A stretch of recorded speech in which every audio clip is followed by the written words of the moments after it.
Jadi dia bertanya teman-teman, Bang, bagaimana mengatasi permasalahan listrik yang tidak stabil?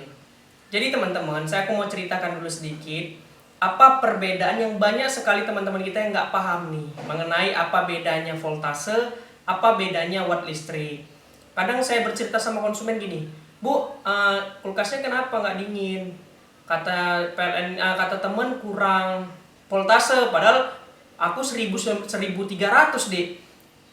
Makanya kok bisa kurang voltase ya. Maka di sini aku akan jelaskan sama kalian perbedaan apa itu daya, apa itu voltase. Jadi kalau daya itu pada umumnya kalau misalnya di rumah saya ini 1300 berarti bisa pakai satu AC dan perangkat elektronik lain. Kalau di daya ini bermasalah, dia akan membuat listrik kita trip.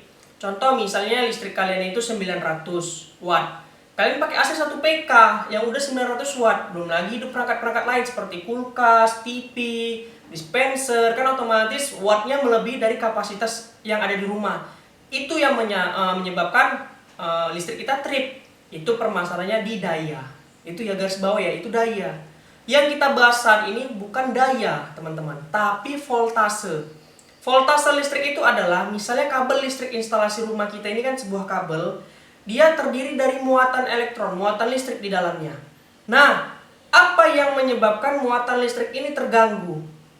Bisa jadi beberapa faktor. Yang menurut aku nih ya teman-teman, salah satu faktornya adalah instalasi rumah yang kurang baik, menggunakan kabel yang tidak standar, ataupun ada sambungan-sambungan pada instalasi listrik yang terbakar atau kendor. Itu poin yang pertama.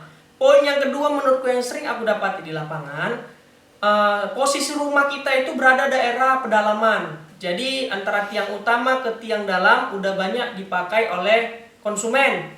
Jadi kita kadang sering mendapati permasalahan listrik yang tidak stabil karena semakin lama kan kabel ini semakin panjang, dia mempengaruhi tahanannya juga teman-teman. Jadi sering aku dapati kalau rumahnya daerah-daerah pelosok, dia rentan mengalami voltase yang tidak stabil. Itu dua poinnya. Ya, poin ketiga mungkin sering adanya cok-cok yang kendor. Makanya kalau misalnya kalian menggunakan AC, kulkas, disarankan coknya langsung, jangan pakai cok-cok sambung ataupun cok cabang yang tidak rekomendasi. Karena hal itu dapat mengakibatkan kendur sehingga voltase listriknya dapat terganggu. Nah, dari 3 poin itu adalah faktor-faktor yang paling sering membuat voltase listrik di rumah tuh nggak stabil. Jadi solusinya bagaimana, Bang?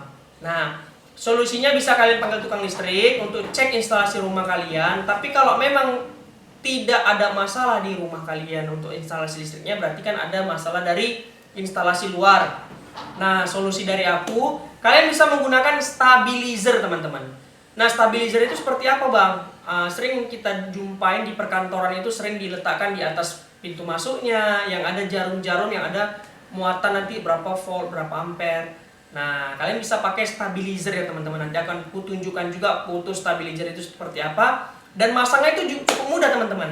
Jadi dari listrik rumah masuk dulu ke stabilizernya, baru dari stabilizer ini dialirkan ke seluruh perangkat elektronik yang ada di rumah kita. Jadi andai kata ada voltase yang turun atau naik di luar dari kapasitas perangkat elektronik yang menyebabkan elektronik itu rusak, maka akan distabilkan dari stabilizer itu tadi, sehingga dikonsumsi untuk elektronik tidak membuat dia rusak.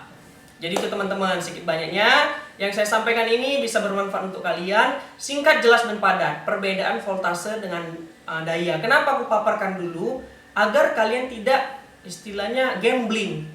Yang kita bahas voltase, yang kalian asumsikan daya. Nah, itu berbeda.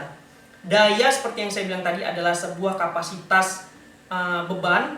Misalnya berapa watt, 900, 1300. Kalau misalnya ada bermasalah melebihi dari kapasitas, listrik akan trip.